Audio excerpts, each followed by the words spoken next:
Welcome to the Sam Sorbo Show and the first part of an extensive interview with Chloe Cole, who has survived transitioning from female into a trans kid and back again. And she is now speaking out against transitioning minors. Just fasten your seatbelts. This is a fascinating interview, and I'm very honored to have Chloe Cole with me on the Sam Sorbo Show. Hi there, Sam Sorbo here. If you've always wanted to go to Israel and it's one of those things on your bucket list and you think, that's just never going to happen, change your way of thinking. If you will it, you can do it. And our trip, the Sorbo Israel trip, and it's, by the way, sorboisraeltrip.com online. We call it Follow the Light in the Footsteps of Jesus. We're walking in the footsteps of Jesus in Israel, my husband and I. Our kids are joining us again for the second time. We've got other people who joined us on the first trip joining us for the second time. And you can be one of the people who will be new to the group and will be embraced by the group. We just have such a phenomenal time. So go to sorboisraeltrip.com and consider it. It's May 17th through the 28th of 2023. We've got a great itinerary. You can see everything online, but set your sights on that. Make a plan. Get signed up soon because tickets are running out. We're running out of space, and we'd love to include you. So go online, sorboisraeltrip.com, and check it out and join us. You will not regret it. Israel is an amazing place, and it is truly one of those bucket list things. So I really encourage you to take it seriously and come with us. And welcome to the Sam Sorbo Show. I'm your host, Sam Sorbo, and joining me today is a young woman who is making waves and making a name for herself in a very brave fashion. She's 18 years old. And she transitioned, as they're calling it, at the age of 15 from being a girl to being what she refers to as a trans kid, and then transitioning back. She went so far as to have surgery. And so without further ado, I'll introduce you to Chloe Cole. Thank you so much for joining us on the program. Thank you for having me on. So, just a little correction. I actually transitioned younger than 15. I was 12 when I started socially transitioning, and I was 13 when I was put on blockers and testosterone. Right. And, I checked my notes and it says you had a double mastectomy at the age of 15. Yes. So you started this journey at the age of 12. Did you face any pushback? Not really, no. The only person who really like voiced any concerns to me was just one endocrinologist, really. He was the first one I had been referred to actually by my gender specialist. And where did you find a gender specialist? I want to take people sort of from the beginning, like, how does this happen? So when I first came out to my parents, they didn't really know what to do. Like they were supportive of me. They wanted to be supportive of me, but they weren't exactly sure how to go about this. And so they got me a therapist, and from then on I was basically just affirmed in my identity. There is no real questioning at all. And I expressed that to my therapist that I wanted to start seeking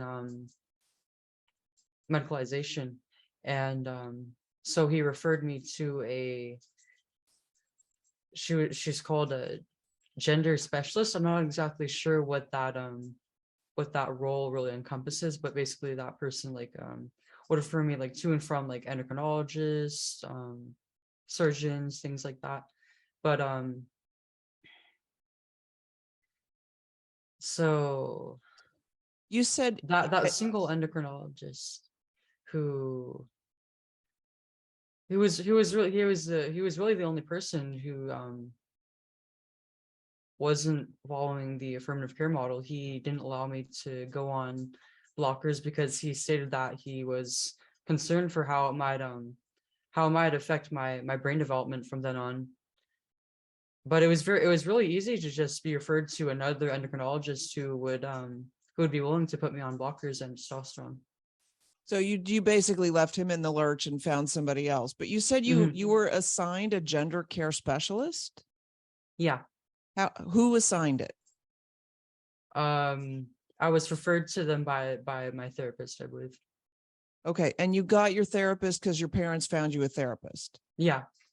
So your parents, they didn't know what to do with you. They said they've got a 12-year-old daughter who says, you know what, I just don't feel like a girl.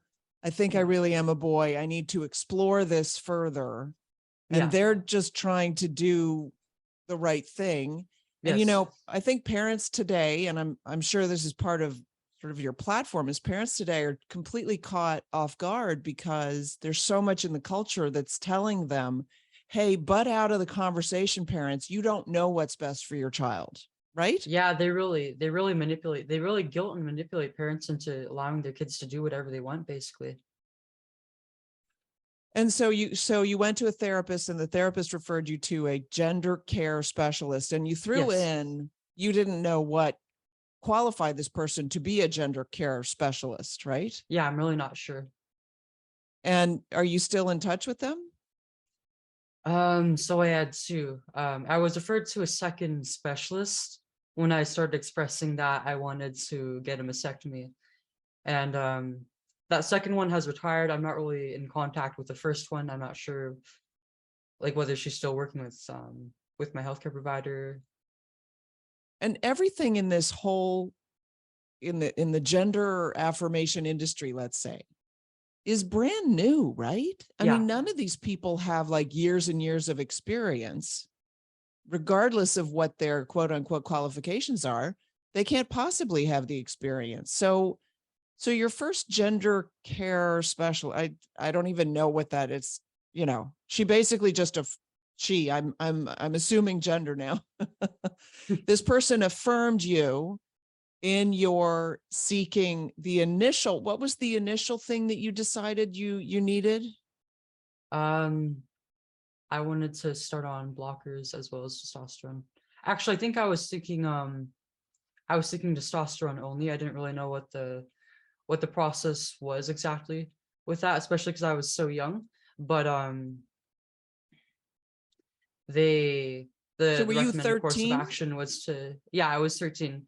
The recommended course of action was to first go on blockers to stop the production of hormones in my body, and then starting on testosterone to replace that. And so at the age of 13, you're doing research on the internet. Is that what's Yeah, happening? Or do you have friends in school who are it sort of was helping out? yeah, it was over the internet mostly. Um, Was it and empowering empowering, for you? like the transition itself. No, the idea that you could dictate your path in life. Oh yeah, very much so. I mean, I kind of grew up feeling like I just didn't have a whole lot of control. Like I was often like a kind of an outcast among my peers, and it was that way from a pretty early age. And then one year in elementary school, I finally managed to make some friends, and after that, I had a big move, and I had all of that taken away from me, and it was kind of just like going back to square one. And What do you mean a big move? Your family moved yeah, house? yeah. So And I had moved schools as well, and I didn't really have any contact with my peers because I was just a kid. I don't have like a phone or anything. and so you basically lost a bunch of friends Yeah, and you landed into a new swamp where you didn't have any friends and you had to figure yeah, out and how to navigate that again. mhm. Yeah, So go ahead. this was maybe like 3 years before I transitioned. It was in fifth grade that I had moved schools, and then it was in like late seventh to early eighth grade that I started socially transitioning. But in What the was the thing that between gave you the idea? What you're 11 years old, you're a little girl, and then suddenly at some point you think, hey, that doesn't really fit me. I'm different than that? Um, there were a few factors, but I think social media was really the biggest one. I mean, I probably wouldn't even known what this was were it not for social media. Um, I started using I started using Instagram when I was 11 after I got my phone, my first phone. And it was like almost immediately I was just like getting a bunch of like LGBTQ content just recommended to me all the time. And it was specifically like transgender, like trans identified teen girls.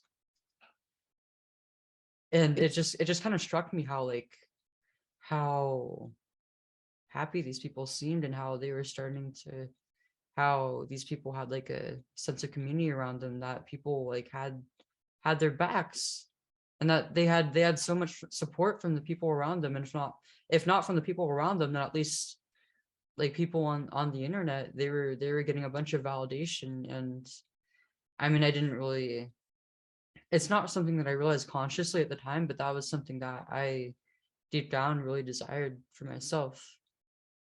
okay, I have to ask you a question you might not know the answer to, because this happened when you were about 11.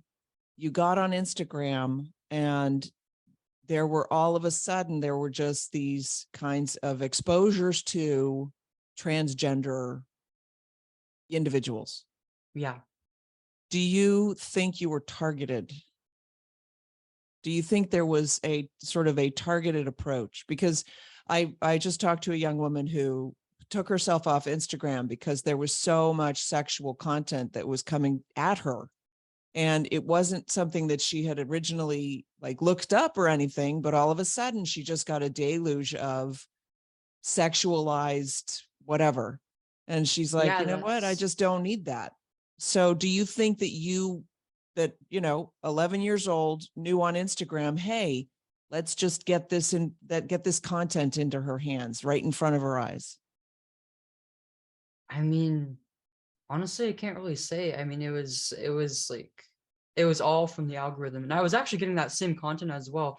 A lot of very sexualized images, very sexualized or idealized images of women that like I couldn't like I was just a kid. I had only just begun puberty, and like I didn't understand that I wasn't supposed to look like an adult woman. But like I was going through puberty, and like it was Wow. hard. I struggled with my body image, and I would see like all these adult women, many of which who had like work done on their bodies and faces, and I would think like, why don't I look like that? Is there something wrong with me? Am I not good enough as a girl? Yeah, I think, and I don't mean to put words in your mouth, but I'm thinking if I'm an 11-year-old girl and I'm flat chested because I'm Mhm. 11, and I'm looking at these women who have enormous boobs for whatever reason, natural, unnatural, whatever. And I'm going, well, I definitely don't look like that. So that's clearly not maybe I fit into this box over here. And this box is a transgender girl, a boy, right? Yeah. For Did you buy in to becoming a boy? Did you think that you could become a boy? Because I know that part of your story is you came to reckoning that you would never be a boy. So did you think, oh, I'm just a boy, I'm trapped in this body, but I'm going to control the body and be a boy? yes, actually. Yes. I really genuinely believe that I was actually a boy. I mean, I kind of there was like a theory I read about that like brains are sexed, and that I just so happened to be biologically female but with the brain of the opposite sex, and that was why I felt this way. I mean, it Right. really doesn't make sense, but I was just a kid, and I was You're very 11 or 12 impressionable. years old. It doesn't Yeah. have to make sense. It makes sense to you. You're 12 years old. There's a lot of Mhm. things that make sense to 12-year-olds that don't actually make sense. And it's an outrage that people are preying on young people in this fashion. We're going to take a quick break. This is the Sam Sorbo Show. I'll be right back with my guest, Chloe Cole.